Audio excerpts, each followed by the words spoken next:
Why can't I leave? I have business here, I told her. She curled her lip and scoffed.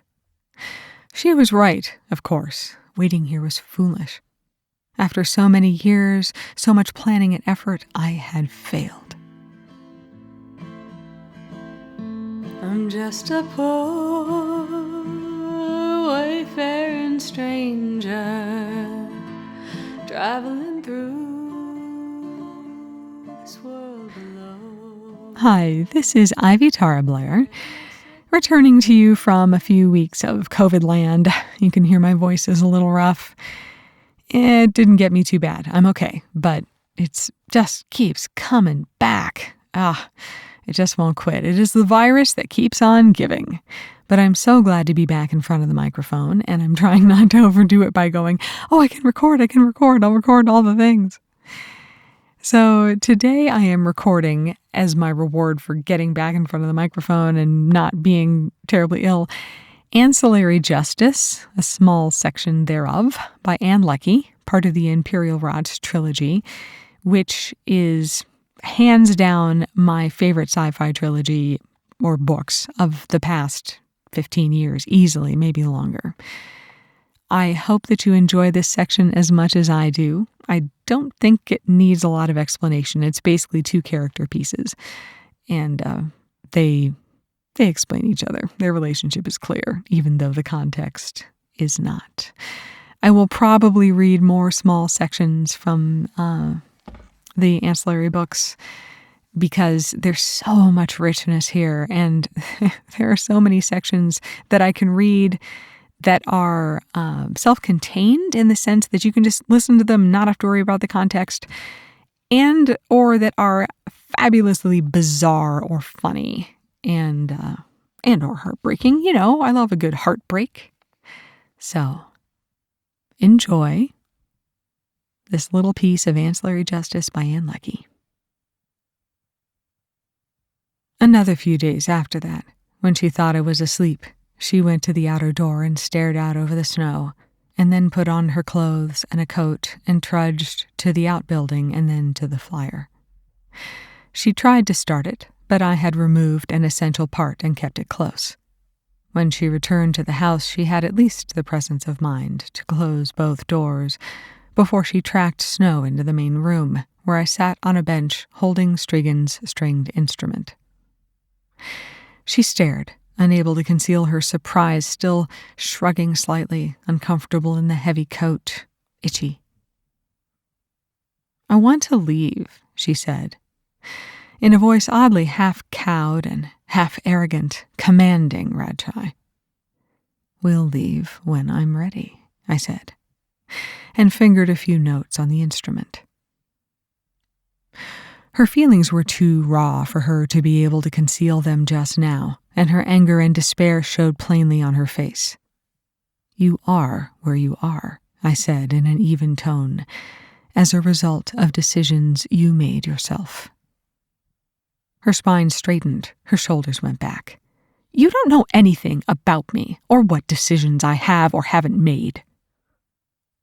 It was enough to make me angry again. I knew something about making decisions and not making them. I forget. Everything happens as Amat wills. Nothing is your fault. Her eyes went wide. She opened her mouth to speak, drew breath, but then blew it out, sharp and shaky. She turned her back, ostensibly to remove her outer coat and drop it on a nearby bench. You don't understand, she said, contemptuous, but her voice trembled with suppressed tears. You're not a Radch. Not civilized. Did you start taking kef before or after you left the Radch? It shouldn't have been available in Radch territory, but there was always some minor smuggling station authorities might turn a blind eye toward. She slumped down onto the bench beside where she'd sloppily left her coat. I want tea. There's no tea here. I set the instrument aside. There's milk. More specifically, there was fermented bov milk, which the people here thinned with water and drank warm. The smell and taste was reminiscent of sweaty boots, and too much of it would likely make Syvarden slightly sick. "What sort of place doesn't have tea?" she demanded, but leaned forward, elbows on her knees, and put her forehead on her wrists, her bare hands palm up, fingers outstretched. "This sort of place," I answered. "Why were you taking kef?" "You wouldn't understand." Tears dropped into her lap. "Try me." I picked up the instrument again, picked out a tune. After 6 seconds of silent weeping, Syvarden said, "She said it would make everything clearer." "The kef would?" No answer. "What would be clearer?" "I know that song," she said, her face still resting on her wrists. I realized it was very likely the only way she would recognize me, and changed to a different tune. In one region of Valsky, singing was a refined pastime, local choral associations the center of social activity. That annexation had brought me a great deal of the sort of music I had liked best when I had been more than one voice. I chose one of those. Syvarden wouldn't know it. Valsky had been both before and after her time. "She said," Syvarden said finally, lifting her face from her hands, "that emotions clouded perception, that the clearest sight was pure reason and distorted by feeling. That's not true." I'd had a week with this instrument, and very little else to do. I managed 2 lines at once. "It seemed true at first. It was wonderful at first. It all went away. But then it would wear off, and things would be the same, only worse. And then after a while, it was like not feeling felt bad. I don't know, I can't describe it, but if I took more, that went away. And coming down got less and less endurable." I'd heard the story a few times in the past 20 years. "Oh, Amat's grace," she moaned. "I want to die." "Why don't you?" I changed to another song. "My heart is a fish hiding in the water grass, in the green, in the green." She looked at me as though I were a rock that had just spoken. "You lost your ship," I said. "You were frozen for 1,000 years. You wake up to find the Radch has changed. No more invasions, a humiliating treating with the Presker. Your house has lost financial and social status. No one knows you, or remembers you, or cares whether you live or die. It's not what you were used to, not what you were expecting out of your life, is it?" It took 3 puzzled seconds for the fact to dawn. "You know who I am." "Of course I know who you are. You told me," I lied. She blinked, tearily, trying, I suppose, to remember if she had or not, but her memories were, of course, incomplete. "Go to sleep," I said, and laid my fingers across the strings, silencing them. "I want to leave," she protested, not moving, still slumped on the bench, elbows on her knees. "Why can't I leave?" "I have business here," I told her. She curled her lip and scoffed. She was right, of course. Waiting here was foolish.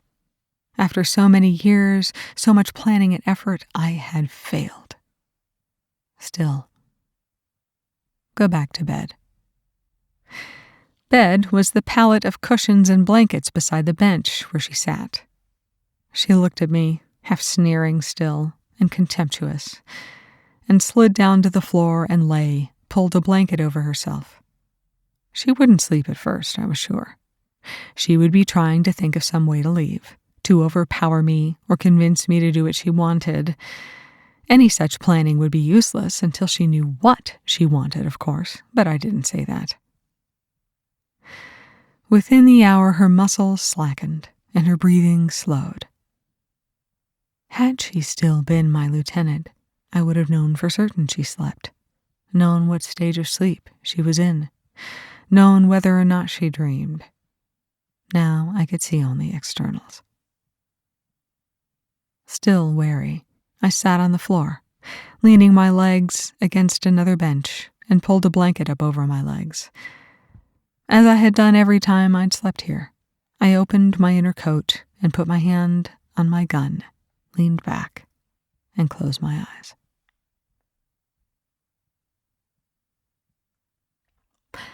That was a section of Ancillary Justice by Ann Leckie, one of my favorite trilogies of sci-fi in the last 15 years, maybe. This trilogy just blew my mind. It actually was an uncommon reading experience. The spouse reads to my youngest and I on a regular basis, but hasn't in a while. And he read the beginning of this first book and was like, oh my God, oh my God, oh my God, you guys have to hear this. And then read the entire trilogy to us, which took a couple weeks. And we were just riveted. The world building, the characters, and the voice of Justice of Torin is just, it's clear, it's unwavering, it's absolutely internally consistent, and it is heartbreaking. You know things she doesn't know about her. She knows things you don't know about how she came to be. And very gradually, those two concepts come together, and it's an awful thunderbolt when you realize, oh, this is why what I'm hearing is what she says she is. I don't want to say more than that without doing any spoilers. I loved this series. I cannot say enough good things about it. It won every award it won with absolute justice. Blah, blah, blah, blah. Yeah. Amazing. You should read it. And this is one of those series that I would have given my eye teeth for, a left arm, perhaps, to be able to narrate. And I hope that the narrator who did narrate the books did it fabulous justice, because they are amazing. This has been Ivy Tara Blair, reading from Ancillary Justice by Ann Leckie. And everyone, please stay home, wear your masks, and take care of each other. I'm just going over Jordan. I'm just going home. I'm just